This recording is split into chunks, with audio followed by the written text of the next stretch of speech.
In the aims of education, it is also important to look at the socio-political ideologies. یعنی سماجی اور سیاسی جو آئیڈیالوجیز ہیں ان کا بھی ایک اہم کردار ہے. The socio-political ideologies also determine the aims of education. اور ہمیں یہ نظر آتا ہے اگر ہم نگاہ دوڑائیں دنیا کے بہت سے ملکوں پہ، سسٹمز پہ اور نیشنز پہ، کہ جو سوشیو پولیٹیکل آئیڈیالوجیز ہیں یہ بھی ان گولز کو تشکیل دیتی ہیں اور ان کی ڈائریکشن کو سیٹ کرتی ہیں.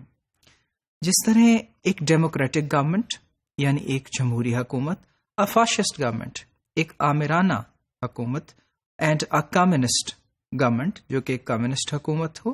each one formulates its own ends and means of education. یہ سب اپنے ایک ایجنڈا کے ساتھ آتے ہیں اور اس میں خود سے یہ اپنے مینز بھی طے کرتے ہیں اور اینڈز بھی طے کرتے ہیں کہ ہم نے کیا حاصل کرنا ہے اور اس تک حاصل کرنے کے لیے ہمیں کیا پروسیس جو ہے اس کو اڈاپٹ کرنا ہے. تو یہاں ایک نیا ایڈیشن یہ ہے کہ ہم صرف ایک شخص کی ذات کی بات نہیں کرتے اور ایک ایجوکیشن سسٹم یا ایک انسٹیٹیوشن کی بات نہیں کر رہے، بلکہ پولیٹیکل اور سوشل آئیڈیالوجیز جو ہیں وہ بھی ایک بہت اہم رول ادا کرتی ہیں ایمز آف ایجوکیشن کی نیچر کو ڈیفائن کرنے میں اور ان کا ڈائریکشن سیٹ کرنے میں. Democratic ideals of life are flexible and change with the changing conditions of life. اب جمہوریت جو کہ ڈیموکریسی ہے، اور یہ اس کا لفظ جمہور سے نکلا ہے جس کا معنی عوام ہے. تو جب ہم عوام الناس کی بات کرتے ہیں تو عوام الناس جو ہیں وہ چینج ہوتے ہیں. They're subject to change and develop. So when they develop, so the ideals of life are flexible.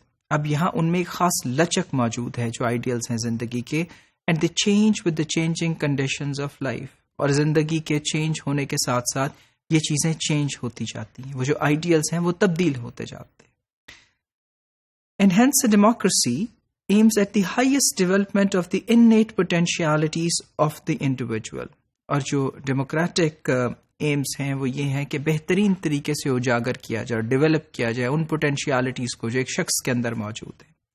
یعنی درکار ہے ایک ایسا ماحول دینا جس کے ذریعے اس شخص کی ذات کے اندر جو ڈیولپمنٹ کی کیپیسٹی ہے، جو ڈائریکشنز ہیں، جو وہ چاہتے ہیں، اس کو باہر ابھارا جائے اور اسے وہ ماحول دیا جائے جس میں وہ پنپ سکیں اور اس پوائنٹ تک پہنچ سکے جو کہ ان کے خیال میں ایک achievement who.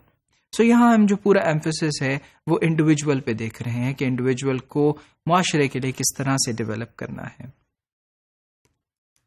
On the other hand fascism, جس کو ہم آمرانہ طرز حکومت کہتے ہیں، جس میں اسٹیٹ کنٹرول شامل ہے، بہت سی جگہوں پہ یہ ملٹری فارم میں بھی سامنے آ جاتی، جہاں طاقت کا استعمال ہے، جہاں ایبسولوٹ پرنسپلز ہیں جن کو فالو کرنا مقصود. اب ایسی ایک طرز حکومت میں، ایسے سوشیو پولیٹیکل انوائرمنٹ میں کیا ہے کہ individual exist for the state and education aims at glorification and welfare of the state. اور انڈیویجول جو ہے وہ اسٹیٹ کے لیے ایگزسٹ کرتا ہے، یعنی ایک شخص کا جو رہنا سہنا ہے وہ وہاں کے نیشن کے لیے ہے، وہ وہاں کی ریاست کے لیے ہے. اور اس کی جو حرکات و سکنات ہیں جس میں ایجوکیشن بھی ہے، جس میں اس کا کچھ ڈیولپ کرنا بھی جو ہے وہ گلوریفائی کرے گا، یعنی وہ تعریف کے لیے ہوگا، وہ ڈیولپمنٹ کے لیے ہوگا اس اسٹیٹ کی، اس ریاست کی جس میں وہ زندگی بسر کر رہا ہے. سو ہم یہ دیکھتے ہیں کہ اس کے کردار کو بہت واضح طور پہ لنک کر دیا گیا ریاست کے ساتھ. اب man is regarded to be the creature of the state, اور انسان کو ایک ایسے کریچر کی حیثیت حاصل ہے جو کہ اسٹیٹ سے منسلک ہے. یعنی آپ ایک طرح سے اسی طرح جئیں گے اور اسی طرح ڈیولپ کریں گے جس طرح سے اسٹیٹ یعنی ریاست کا ادارہ چاہے. Social and economic issues also serve as determinants of educational aims and objectives. اور جو آپ کے سماجی اور معاشرتی حالات ہیں وہ بھی ڈٹرمن کرتے ہیں کہ ایجوکیشنل آبجیکٹیوز کیا ہونے چاہیے. کسی حد تک یہ بات بہت درست ہے. اگر ہم اپنے ارد گرد نگاہ دوڑائیں تو بہت سے گھروں میں جو بچے اور اسٹوڈنٹس ڈیولپ کر رہے ہیں وہ اپنی معاشرتی اور معاشی صورتحال کو سامنے رکھ کے تعلیم حاصل کرتے ہیں. سو آج کے دور میں جو کہ سرمایہ دارانہ نظام یعنی کیپٹلزم کا دور ہے، اگر ہم دیکھتے ہیں تو ہمیں یہی نظر آتا ہے کہ education is there for the value of money. Everything is there at the best کہ جس میں ویلیو فار منی جو ہے وہ زیادہ ہو سکے. And also education, spending on education is seen as investing, that you invest in education and when you will complete the education, you will have the money back, or you'll probably multiply that money and have it back with more profit.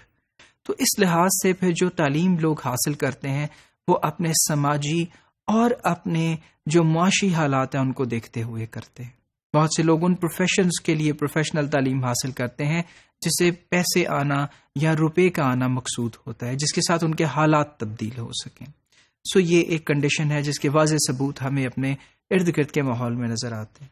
And then education must prepare the future generation for the economic and social system of the country. اور پھر ملک کے آنے والے نظام کے لیے جو ہے، آنے والا وقت ہے، اس کے لیے ایک بہتر جو سماجی نظام ہے اور جو معاشی نظام ہے، اس کے لیے ایجوکیشن حاصل کرنی ہے عوام الناس کو. اب اگر یہ دیکھا جائے تو یہ سب کچھ ڈیموکریٹک گورنمنٹس میں بھی which are at the pinnacle of democracy, for instance United Kingdom, Canada, امریکہ، all these countries promote education in such a way that the graduates or the people who will get education would ultimately be contributing to the development of the country. So اس ملک کو سامنے رکھتے ہوئے، اس ملک کے معاشرتی اور معاشی حالات کو سامنے رکھتے ہوئے ڈائریکشن دی جاتی ہے ایجوکیشن کے ایمز کو. In determining its educational objectives, every country has to take into consideration its economic conditions. So, it is very evident کہ ہر ملک کو اپنے جو معاشی حالات ہیں ان کو دیکھتے ہوئے تعلیم دینی پڑتی ہے لوگوں کو اس خاص قسم کی ایریا میں جس کے ساتھ اس کنٹری کے حالات تبدیل ہونا یا ڈیولپ ہونا مقصود ہوں. And as the political, social and economic conditions change and new problems arise, it becomes necessary to re-examine carefully and restate clearly the objectives which education at definite stage should keep in view.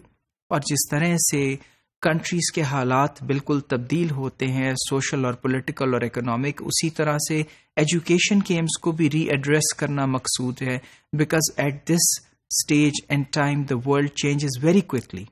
یہاں economic conditions جو کہ پیدا ہوتی ہیں sometimes due to conflict, sometimes due to war, sometimes due to peace agenda, sometimes due to agreements signed between countries like in the European nation، یہ سب چیزیں بہت تیزی سے افیکٹ کرتی ہیں. اور اس کے ساتھ اگر ایجوکیشن ایک وہیکل ہے جو کہ سرو کر رہی ہے اس اسٹیٹ کو، اس نیشن کو، اس ریاست کو اور اس کے عوام کو، تو اس کو بھی ری ایگزامن اور ری تھنک کرنا ایمز کو ایٹ اسمال انٹرولز اور short intervals is very necessary.